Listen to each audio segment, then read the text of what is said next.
There's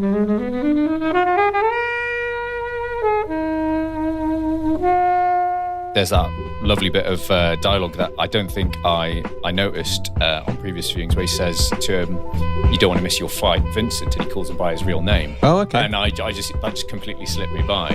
Dialogue in this is really good. There's some times where it could be a bit hokey, but as you say, the quality of the cast, they really sort of do deliver it.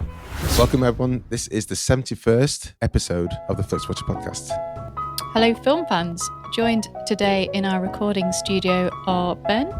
Hi. George. Hello. And as always, Me, I'm Kobe. And we'll be reviewing the 1997 film Gattaca. Come find us on Twitter at FlixWatcherPod.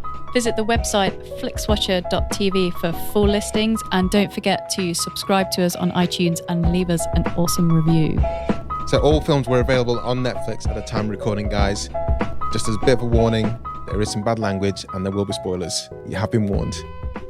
Hello and welcome to a Flixwatcher podcast. Guests in the studio today are George and Ben. If you would like to say hello and introduce yourselves to our lovely listeners, please. Hi, I'm George. I'm from the Retro Ramble podcast, which it's a film podcast that I do with my brother Charlie. It's all about the films that we grew up with, whether they hold up today, why they are beloved classics, and some cases why they are still going on as franchises. So lots of blockbusters and cult classics there.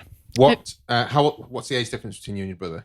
There is 4 years. I am the younger. Okay, so he was one. Was he guiding you wisely through film? No, we kind of discovered them together. A lot of the times, there's an ongoing joke throughout the podcast that we watch a lot of films with our next door neighbours, known as the Glendinings, and people have been saying that we need to get them on the show because we reference them so much. I heard them referenced there. But we're all living a bit apart, so I think it's going to be a logistical nightmare. But we've got a Jean-Claude Van Damme special coming up, which the Glendinings were very influential on us. They were big fans of JCVD, so we're going to try and get some audio bites of them involved. I just saw Steven Seagal at London Film and Comic Con recently, and it turns out he's really not a fan of old Jean-Claude. Oh, they hate each other. Yeah, I think Seagal hates Jean-Claude Van Damme, but what does Jean-Claude Van Damme think of Seagal? Is he just not bothered? I don't know which way it goes either way. I imagine it's a mutual hatred. I imagine Jean-Claude's a bit more of a dude. Yeah, he's quite laid back, isn't he? I think Jean-Claude would probably not be even slightly asked. He's making money, of course. He'd just have like a course beer. He probably realises he's pissed off a lot of people over the years, but he's all good now. Did Seagal divulge why he hates Jean-Claude Van Damme to you? I think he just kind of gave the impression, it might not be a verbatim quote, that he was an overrated ballet dancer. He has got some moves. But he was a dancer, isn't he? Wasn't he? That's what. He was also a kickboxing champion as well. Van Damme. Yeah. Okay. I thought ballet was I thought dance was his first thing, and he just knew how to move his body. Well, it definitely wasn't acting. No. Well, I don't know. We're getting off topic, but I think old Jean-Claude Van Damme's actually done some pretty reasonable work in the last sort of 5 years. JCVD film. I haven't seen that one, the JCVD. Jean Villain in. Of course, the amazingly named Jean Villain in Expendables 2. Yeah. That's one on Netflix. Have you done that one yet? No, we don't choose the films. We don't choose the films. Maybe next time. Yeah, maybe next time if you come on, you can choose the Expendables. Or not. Yeah. Ben, who are you? I'm Ben. I hold the account Top Film Tip on Twitter, where every day in the morning and the evenings I send out little snappy synopses and posters for the best films on TV each day, not the rubbish ones, because who cares about those? So for instance, today's film Gattaca, the tip would be heart-wrenching, high-concept, stylish sci-fi as genetically substandard dreamer breaks class restrictions to forge his own cosmic fate. Gattaca. Very nice. Nice. Thank you. George, you chose the film. Can you tell us why you chose it and a 2-minute synopsis?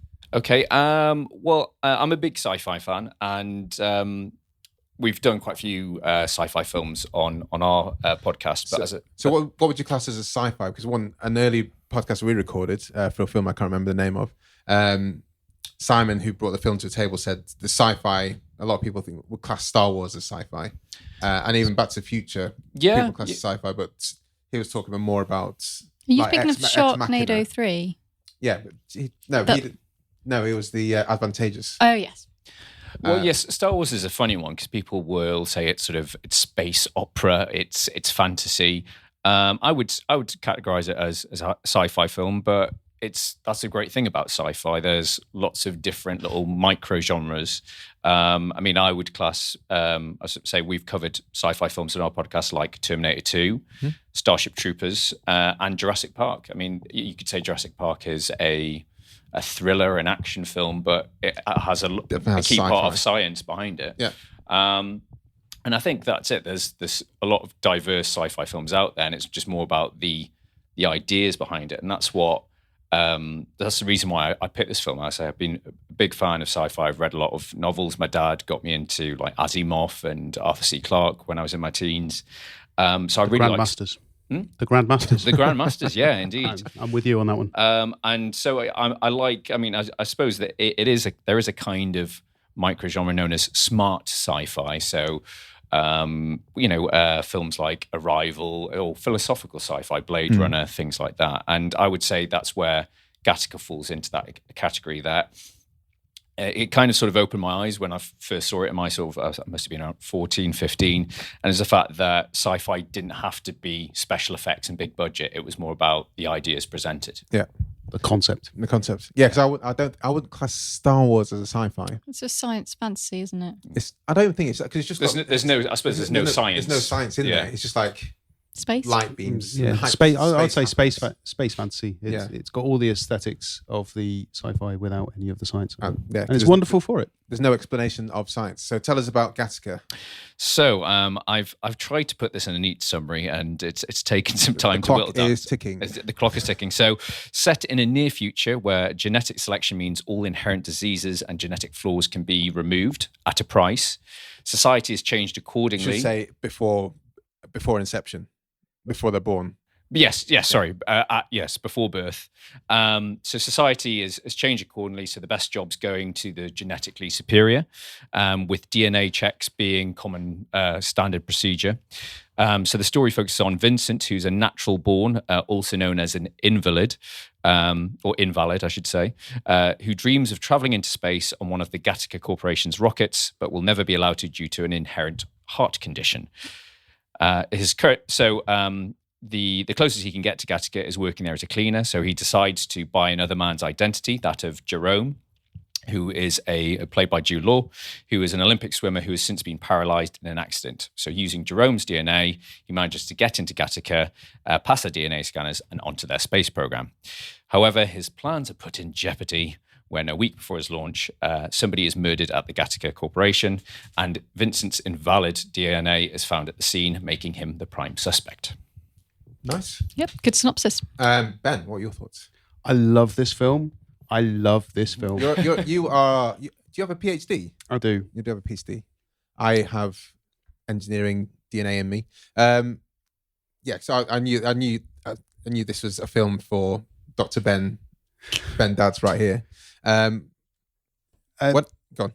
Yeah, no, I remember getting this one on import. I had like a cracked DVD player at university that I spent a fortune on with my student loan, obviously, to be able to watch. I was going to say, cracked DVD, a time before streaming, Yes, you could unlock American DVDs, that's all. Yeah, for, and you could get them younger before they were listeners. released in the cinema in the UK, and I bought this for some extortionate amount of money, and I remember it blowing me away. And just as you mentioned there, George, it was refreshing to have a science fiction film that wasn't just explosions and action sequences, that was intelligent, and it's an interesting parallel to Blade Runner in that Blade Runner's kind of dirty and dark, and this is all like clean. You've got like the Bauhaus concrete architecture and the Hugo Boss suits, and everyone's so like clean and precise and sharp.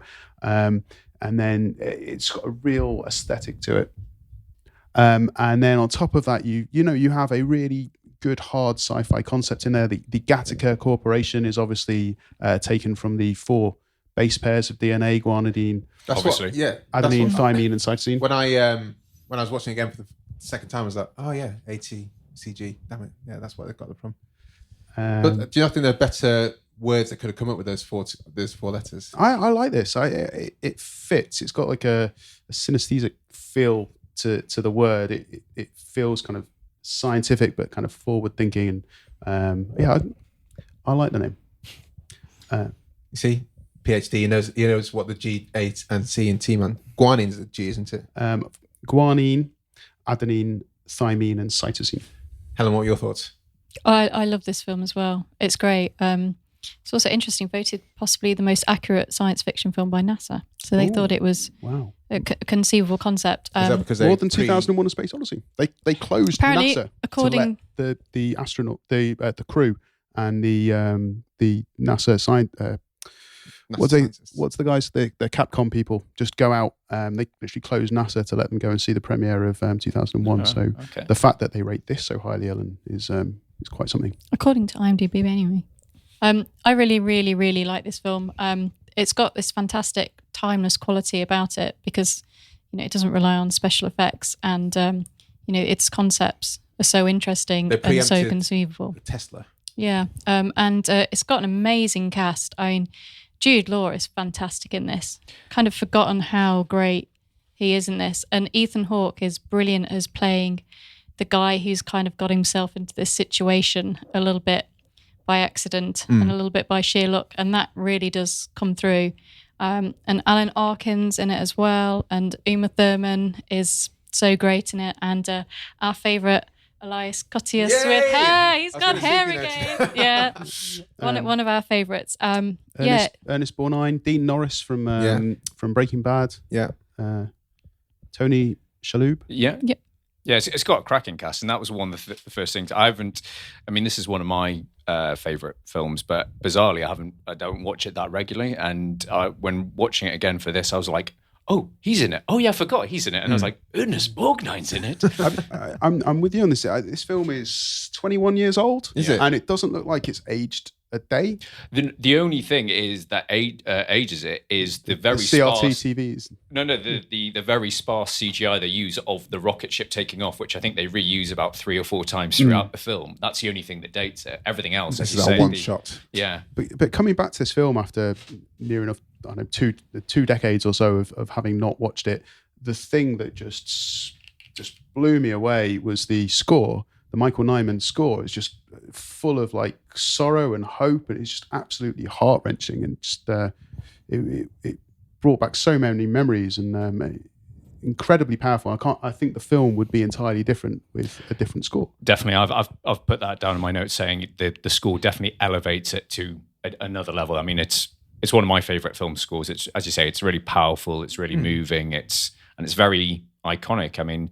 Is it Michael Nyman? Who's right. I think the only other film I can think of he did was The Piano. Obviously, that's is he quite still famous. alive, Michael Nyman? I think did he pass away? I'm not entirely sure, but I don't know outside The Piano what other scores he's done. But this is such a favourite score of mine. I think like yourselves, I watched it. I definitely didn't watch it in the cinema. I remember the story coming out and thinking that sounds like a really cool concept. I think potentially for me, it's maybe diminishing returns on this is my second viewing, and maybe alluding to the repeat viewing score. I think it's good to watch it with kind of breaks in between because there's so many things I forgot how it played out and how things happened. For ages, I seem to remember Jude Law being his brother, which is clearly not the thing.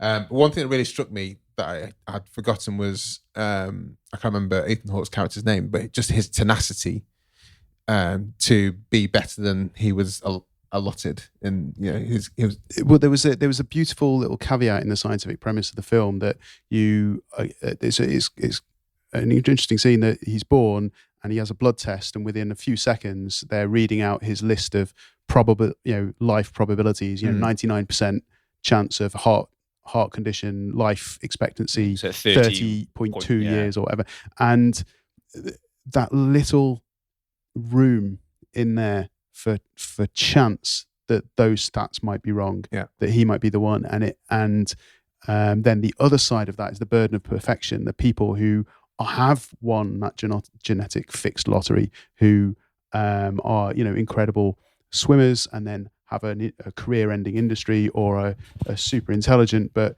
maybe someone else doesn't want them in the role, and there's this burden of perfection that's interesting as well. So it's not just the people who are the underclass, but the people who are the chosen, the valids, also have their burden to bear.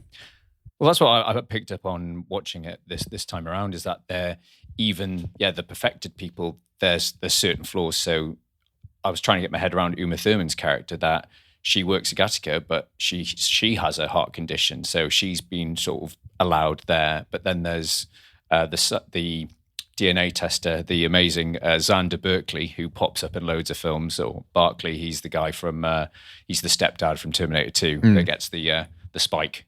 But yeah, he's brilliant. And for once, he's not playing a bad guy. But it's nice to see him in a good man role. Yeah, it was really refreshing. And he talks about his son, that his son is, and I think he even says, oh, he's not all they promised.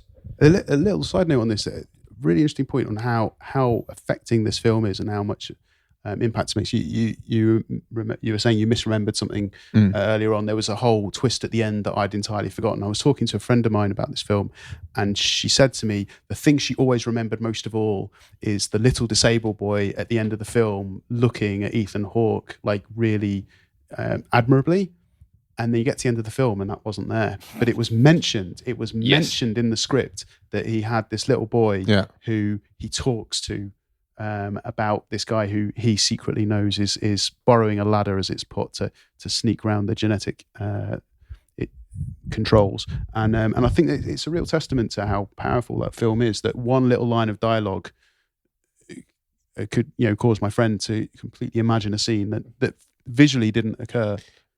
I think I like Xander Barkley's character a lot, and I think that kind of gives hope in this kind of otherwise bleak in a way future, isn't it? Because if everyone's destined to be perfect, it's very elitist, it's very classist, and he's seen someone that's bucking against the trend, and he's like, yeah, go on, son, I'm going to give you every kind of help I can get. Rooting for the underdog. Yeah, rooting for the underdog completely. And that one line at the end said,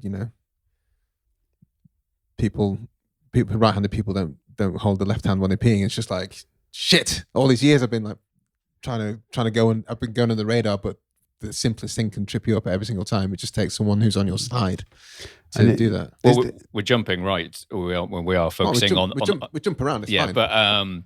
But there's that again. Like there's that lovely bit of dialogue that I don't think I noticed on previous viewings, where he says to him, "You don't want to miss your fight, Vincent," and he calls him by his real name. Oh, okay. And that just completely slipped me by. I just thought, again, it's the dialogue in this is really good. There's sometimes where it could be a bit hokey, but as you say, the quality of the cast, they really sort of do deliver. And you were saying, Helen, like about Jude Law, it reminds you how good an actor he can be. And I think Jude Law does get a bit of stick a lot of the time. But he picked some interesting sci-fi projects. If you look over the years, like Existence, David Cronenberg, AI with Spielberg. Contagion, was he in that? Yeah, he was in that with weird teeth. Yeah. He shows the teeth. One thing I noticed in here is there was a little bit of a parallel to Talented Mr. Ripley. Yeah, he's having his identity claimed by someone else. And fair point. Obviously, in this film, it's he's giving his identity to someone else, but in Talented Mr. Ripley, which I believe you did on a previous podcast. You can listen to us talk about that. He has his identity stolen by Matt Damon, which brings us round to the obligatory Marvel sideline little segue. Did you know that Matt Damon was in Deadpool 2? No, I did not. So there's a scene in Deadpool 2 where there's two hillbillies having a little chat when Cable turns up, and one of them's Alan Tiddock, and the other one, he's unrecognizable, but he's credited with the name of his character in The Talented Mr. Ripley. It turns out it was Matt Damon. Okay. So there we go, from Gattaca to Deadpool 2. Got to get the Marvel in there somewhere. I'll look out for that next time I watch Deadpool 2. So, Uma Thurman's character, I feel that she's a bit underwritten. Yeah. It's probably the only thing that is a little bit disappointing on the rewatch. Yeah. I mean, she's great in it, and just a reminder of how great she is as well, and a real delight to see on the screen. But she is a little bit just there for a love interest, which is a bit of a shame. She was underserved. She was there to serve a function for the other two characters rather than having a kind of deeper role for herself. And the whole romance felt undercooked as well. It's like she was a threat to him, and then all of a sudden it's like, but actually you're quite dreamy. I will do anything you say. So I didn't get it. Here's my hair. Test it if you want. I'm like, come on. kind of. I think if they'd just been like really cool friends, I would have bought that more than. Although, but they had that set up, didn't they? There's a scene where the woman had kissed a guy she was interested in, and she goes to a place where they can like check the DNA of the saliva from the kiss to see if he's going to be a good match. So but that's when we saw Uma Thurman had got a strand of hair, and she'd gone to that same place. That's where we see taking it to the shady testers, the sort of the hole in the wall. That's a nice little scene. I felt she just it was a bit of a shame because she really kind of lights up the film with her presence and her perfect face. Where were the three main characters in their trajectory at the time? Because when you said it's 21 years old, that kind of made me almost like sick. How old it is? Well, this is pre-talented Mr. Ripley for Jude. Post Pulp Fiction. Was Pulp Fiction 96? 95. Well, so 94 came out, so it's post for Uma, and Ethan Hawke would be Post Explorers. It's definitely Post Explorers. Post Before Sunrise as well, and post Dead Post Society. Just before Training Day, I think that was 98. Yeah, but definitely. Ethan Hawke, again, I really like Ethan Hawke. He really he picks really interesting projects. He makes quite a physical transformation in this film. You have him as the Vincent version of himself, who's all like pasty and skinny, and then you've got him like doing those Batman sit-ups with a great big textbook, and he like he's got the picture of Jerome, and he's doing his hair the right way and shaving and scrubbing himself, and it's quite it's quite impressive. Well, the other flaw that we talked about the romance being a bit undeveloped, but the other thing that they never question is that Jerome goes from Jude Law's British accent just to American. Nobody questions that. But there is a line in the film that says blood has no nationality. They're not obsessed, I suppose, with race or anything like that. It's all about your genes now. Can we talk about the issue of the disabled character in the film? Yes, of course. Not Jude Law. Yes, Jude Law. Okay. So I found it interesting that there's one of the key characters is disabled in the film, and I know there's a bit of an issue in cinema where disabled characters are either a kind of mad, bad, or sad. And he certainly falls into at least two of those categories. And then there's this, we're doing spoilers, aren't we? Yeah. There's this, the ending, Jude Law's ending, brutal. Like, I completely forgot about that.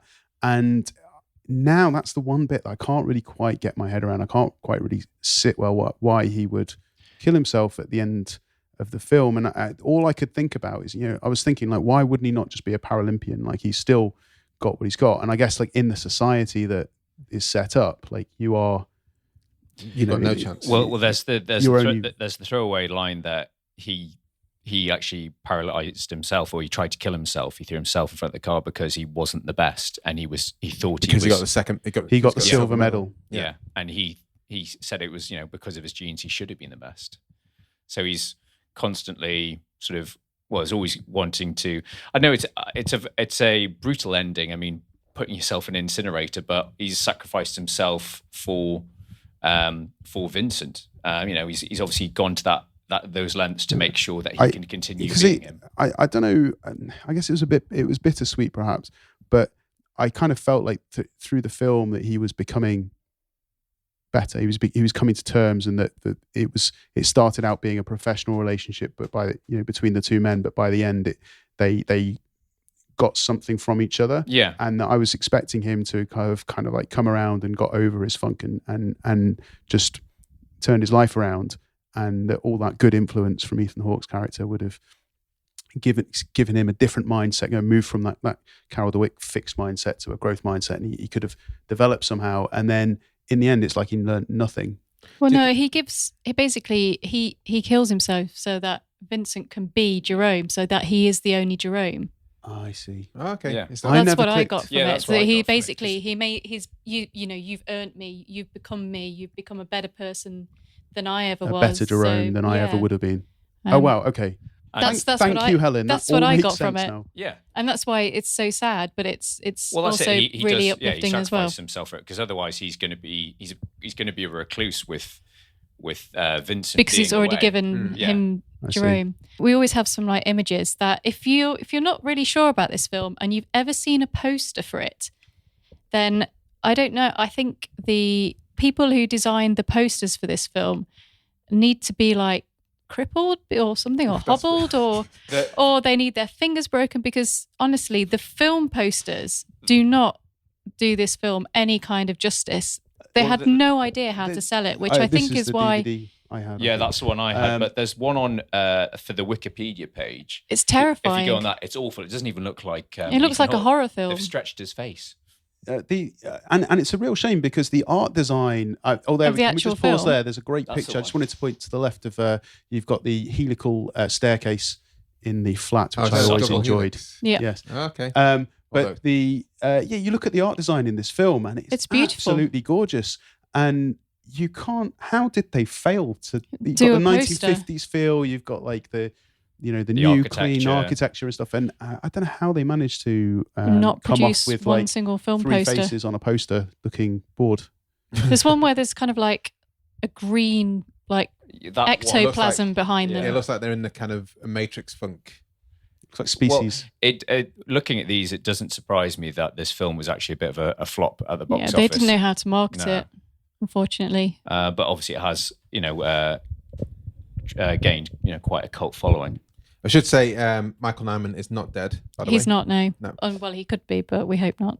Apologies to Michael Nyman. Yeah, Sorry, Michael. What do we know of Andrew Niccol, the director? So this is his probably his best known film that he's directed, but the other film that he's probably best known for is he's the writer and producer of The Truman Show, which was made a year later. So he did Gattaca first, but he's also done. He did Lord of War with Nick Cage, which I've seen. You and I were talking about this. Unfortunately, I think he started high with Gattaca, and then he's had some interesting ideas that just haven't really paid out very well. So there was In Time, which is almost like a spiritual sequel to this. I felt that was really contrived, and it just didn't. It did like the premise in Gattaca was so tight. Yeah. That it all held together. And in Time, they had an interesting idea about like sharing time with other people to live long, but there was no. How does that even work? No, but then I didn't know he did In Time, and that's a film I bring up time and time again about something. I think it's got an interesting premise, but just literally jumps off the cliff like far too early into it, and probably would have been, if Charlie Brooker had come up with that concept, it would be a great episode of Black Mirror. Yeah. But the way it went on for too long, so it's a shame. It did The Terminal as well as a writer. The Good Kill was actually I really enjoyed. That's another Ethan Hawke returns. It's about drones, isn't it? Drone pilot, and then Anon was straight for Sky TV. Yeah, so again, that sounds like it's a terrible title, but it sounds like an interesting concept. It's all about privacy, the fact that there's no privacy in the world anymore. It's interesting watching Gattaca. I think I watched Anon a few weeks ago, and just by chance, I didn't even realise it was him. And it's got a very clean look, like the suits and the architecture and everything else, and it's really boring and very dull, and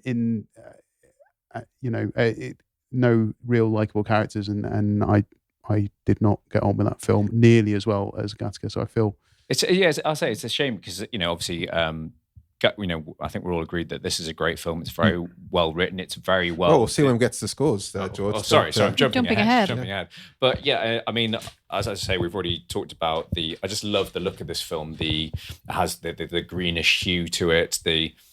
That sort of retro future feel, using the existing architecture and old vehicles, but then putting a futuristic sound over sort of 1960s cars and some green lights. I think there's a lot of. It's a very stylish film as well. And just before we head to the scores, we just need to do a slight correction. Gattaca came after Before Sunrise, if that makes sense, as I've said it. Yeah, we said that. Did we? Yeah. Okay, good. Yeah. He'd already made that, and then he made this. He made that and then made this. Okay. And also Reality Bites. So he was still I think he's always consistent one actor who I really enjoy seeing in films above. He's always been an indie star, though, really. Yeah. Even in his bigger kind of films, he's always sort of been an indie star. A side role, doesn't he? Not afraid of committing. You think about Boyhood. This was the film where him and Uma Thurman got together. Oh, did they? So whilst there was little romance on screen, off screen there was. Sadly not together now, but this is when they met. It's the kind of thing knowledge I never kind of never sticks in my head. You mentioned Dean Norris pops up, Hank from Breaking Bad. I was actually sort of amused to see him because it's a blink and you miss it role. He's literally in it for like 30 seconds, but he's playing one of the Hoovers, the law enforcement guys. And I had to look this up because I was like, how many times has Dean Norris played some sort of cop? And apparently it's 37 times. Wow. Yeah, he's got that found face, his hasn't niche. he? Yeah. Yeah, so when he came on Breaking Bad, I was like, I know that guy from somewhere, and I don't know where. Everywhere. I know him From everywhere. Yeah, exactly. He's even in Gremlins 2 at the end as one of the SWAT team. Like, and again, blink you miss it, he's in Terminator 2. Like, yes. That's it. I was thinking SWAT team. Yeah, It's SWAT team. him and Mike, the guy who plays Mike Ehrmantraut. He's in so many things as well. Yeah, he's in loads of stuff. My favorite cameo I saw of him was in Airplane. Yes, he's one of the guys in the tower, isn't Yeah, he? he's one of the guys in the tower in I Airplane. didn't know that. Yeah, so I next was time you literally watch just Airplane. watched that the other day, like just a clip on YouTube, and I was just like, oh my God. Have you seen the 0 Hour clip on YouTube? The original? No, yeah. So obviously, Airplane was take about 60-70% of the script was verbatim from this film 0 Hour, which was made 20 years earlier, disaster movie. And you watch the old black and white original scripts being played deadpan, and it's like, what did you have for your supper? And the captain's like, I had fish. And it's like, dun, dun, dun. And it's like played straight. It's amazing. So I recommend everyone go on YouTube and look up 0 Hour. Absolutely will do. Time for the scores. Let's go to the scores. So these are unique Flixwatcher scores. They're all out of 5, and if you feel the need to go to as many decimal places as you would like, then you are allowed. Ben, as a scientist, you don't mind a decimal place, do you? You're not scared of... I feel they need to mean something, and I think when you're getting down to 3 decimal places, Kobe, I'm not really sure what's going on. Truth. George, you brought Gattaca to the table. Can you start us off with your recommendability score? Well, even though it's one of my favorite sort of sci-fi films, I'm going to go for 4.5 because I think it's a great film. It's really unique, great score, great cast. But I think there's some people that just aren't a fan of the sort of more slower sci-fi type stuff. So you're considering other people's predispositions. Yeah. It's very considerate of you. Yeah. Oh, thank you. Ben. I think I'd follow.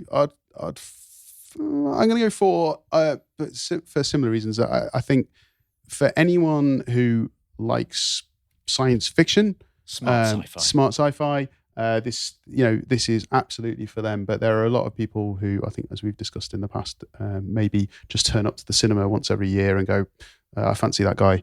I'll watch that film. And the casual film goer may find this film a little kind of slow and ponderous.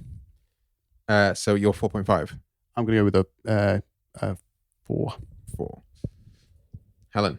I'm also going to go for a 4.5. I do really, really like this film, and I had seen it before, but a long, long time ago. So, are we all like decades in between viewings? Yeah, a bit. It's well, I didn't have it on DVD or anything, and I think I must have caught it like on BBC Two at like 11 o'clock at night or something, and I didn't realise that it was on Netflix. So thanks for bringing it to thank you our attention. I just really like it, and watching it again, there's just so many wonderful things about it, and it's really interesting and thought-provoking and really well acting. But the only thing that does let it down is Uma Thurman's character is just not as great as probably it could have been had she not just been the love interest. So that's where it loses its... She could have had more to do. Yeah. I'm going to say, in terms of recommendability, maybe, 4.4. 4.4 to the 10th. So what would make that 1/10 of a difference? I just think more than you guys, I think the sci-fi takes people out of the game. Yeah. That's the thing. But I didn't want to take it more. It's a funny one if you think about it. Like often the big bombastic science fiction is what puts the non-science fiction people off a science fiction film, and then you get a film that's like high concept, low bombast, and then non-sci-fi people still don't like it. It's like, what do you want, non-sci-fi people? Monsters. But then there's some monsters in sci-fi. Have you seen Monsters? Yeah, that's great. Monsters is a great that's film. Again a sort of a very weird. It's like, yeah, it's a sci-fi film, but the monsters are hardly in it. It's more of a relationship drama. Repeat viewing score. We've only each of us has spent. It's been at least 10 years between each viewing for us, which is quite Maybe interesting. even longer. Yeah, I definitely had this on DVD, and then I recommended it to somebody. I lent my copy of it, and it's been so long I don't even know who I lent it to because I never got it back. They liked it so much they never gave it back. I reckon they haven't even seen it. I'm going to check. How many DVDs and books do you think you've just not been returned back to you? Never, because I always made sure they give them me back up so they're not borrowing anything else. I take a photo of the person with the thing I'm lending them. That's a brilliant. So this 20 years ago, this would have been when you had film cameras. So you were willing to waste a Kodak snap. Oh, this is more of a modern. Yeah, it's a post mobile phone. Maybe just have a ledger going. Right, name. Actually, you joke. I do think I actually had a ledger in my DVD shelf. Good Lord. Let's go past that question. Repeat viewing score, George. So yeah, I've as we've all agreed, I say it's a favourite of mine, but I don't watch it repeatedly. So I've gone for 3. Ben. I think I'd go for a 3.5. It's a film that I'm so pleased. Thank you very much, George. I'm so pleased I came back to watch this film after so many years, and I can see myself coming back to and just really just drinking it in and savouring it in the future. But because it's so kind of character based and intricate, like if you've seen it and you remember all the details, the next time you see it, you're not going to get the emotional punch of it, I think. Definitely. I would definitely come back to watch this in the future, but not regularly. 3.5. That's right. Helen. Yeah, I think I'm going to go about the same 3.5. I think the right amount of time had lapsed between watches. I mean, if someone said, "Oh, you need to watch it tomorrow," I would probably sit through it and watch it and not feel too peeved. But I'm not going to rush to see it again for a few years. Again, I'm not going to see it for a few years, but I will watch it definitely. So I'm going to go lower than you guys with 2.5. Small screen score. This is an interesting one for me. But I want to, Sure. So obviously, this film we've talked about, it has. One of its strengths at science fiction that doesn't have to rely on special effects and focus on character. So therefore, it doesn't. You don't need to see it on a big screen to appreciate the amazing visuals. But that said, it's I say it's got some great cinematography, but there's also a lot of. It's quite a dark film, like sort of aesthetically, and watching it on the move, on like say if you're watching it on your iPad or a laptop on the train, in the middle of the day, it's probably going to be quite hard to pick out. So that's something I've sort of randomly, because I watch a lot of films when I'm commuting, because I have a big commute. You're the kind of person that Helen hates. Why? You watch it on an iPad, so that's fine. Not on your phone. I would never watch something on my phone. There we go. He's all right. I'm with George on this. I do a lot of viewing on my commute. But not on your phone. You can't watch a film on your phone. So yeah, as I say, as a result, I think you can watch it on a small screen, but I think you'll lose some of that detail. So again, I've gone for a 3.5. Okay. The DOP in this is someone who I've never heard the name of, but he's got some chops behind him.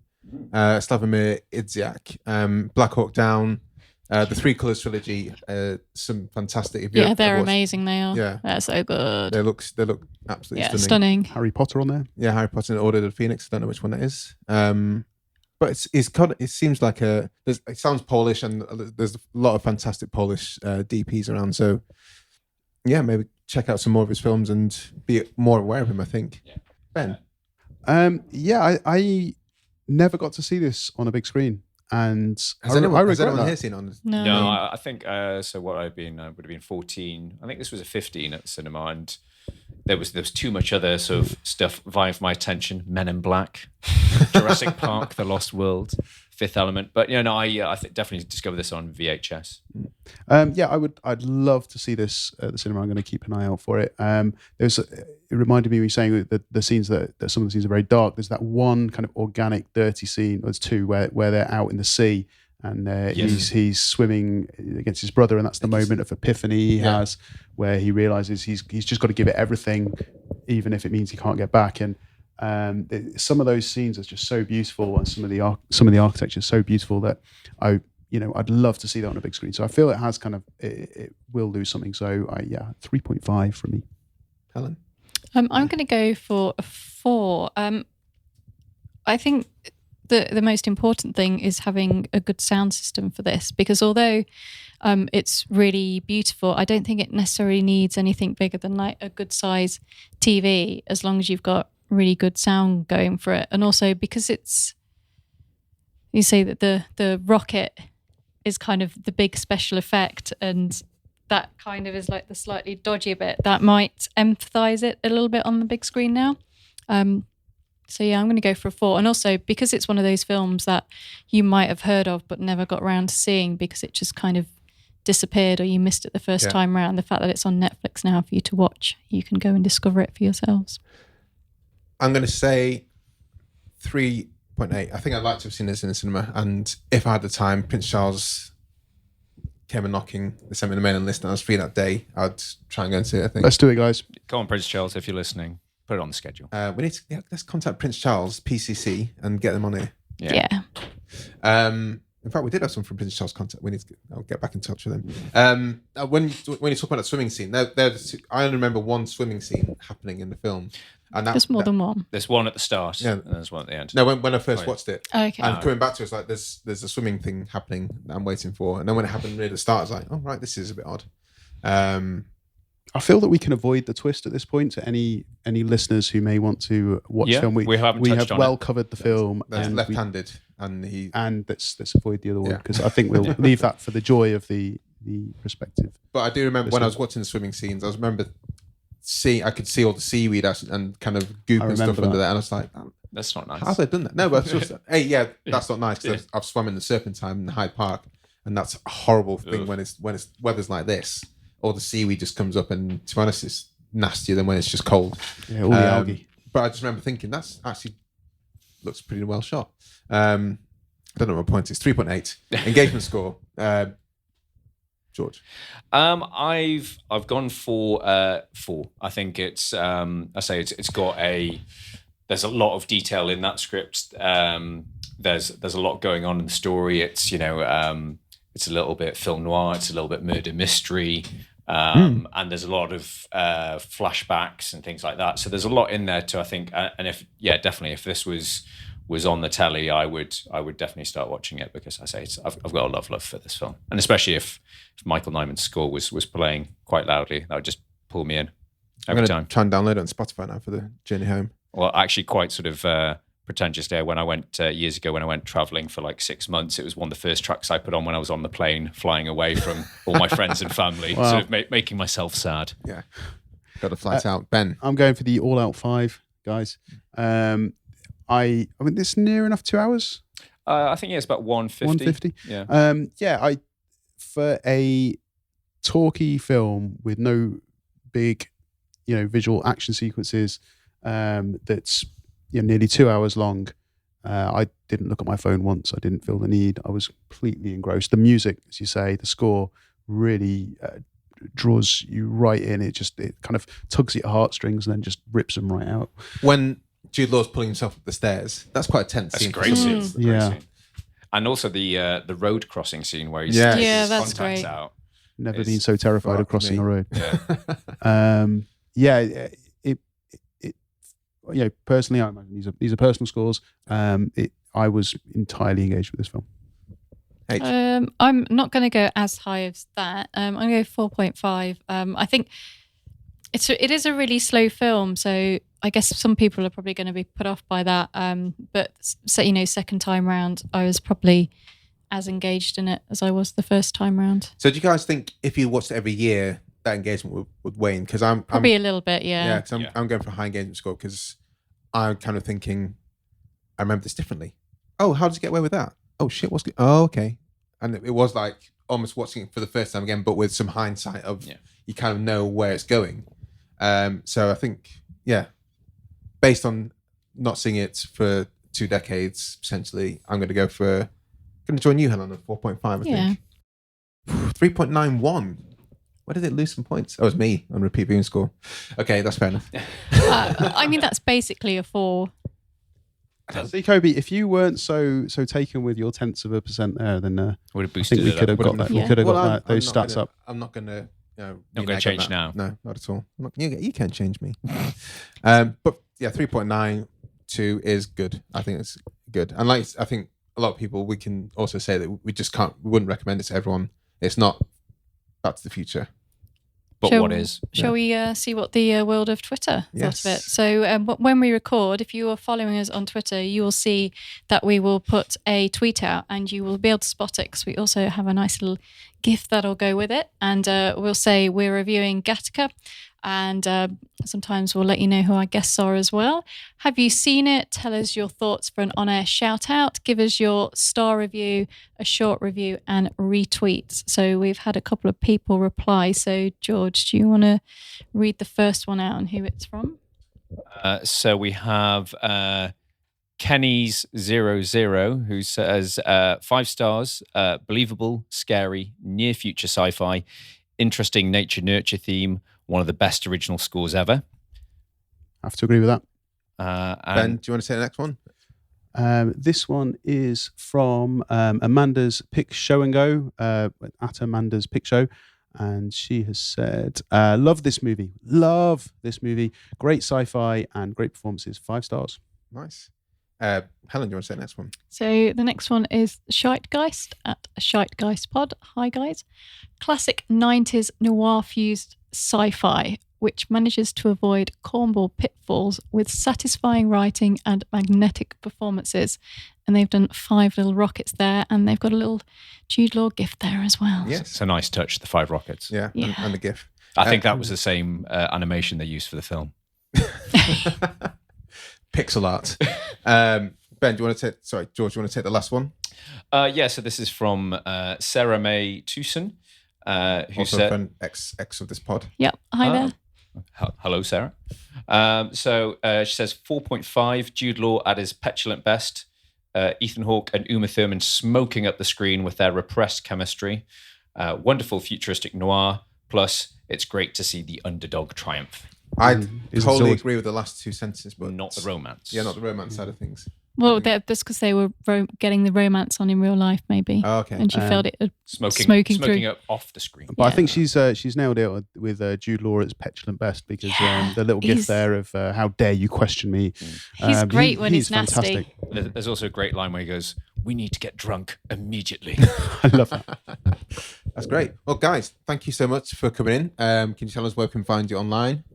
Thanks for having us, guys. You can find me on Twitter at TopFilmTip. Yeah, thanks for having me as well. So you'll find myself and my brother Charlie at Retro Ramble blog. So we're on Twitter, we're on Facebook, and all those podcast serving sites. Fantastic. Great. Thanks very much for coming on. Cheers. Thank you. Bye. Thanks for listening. As always, you can find us on iTunes. Do subscribe and leave us a nice review if you feel like it. You can find us on Twitter at FlixWatcherPod, and the website is flixwatcher.tv.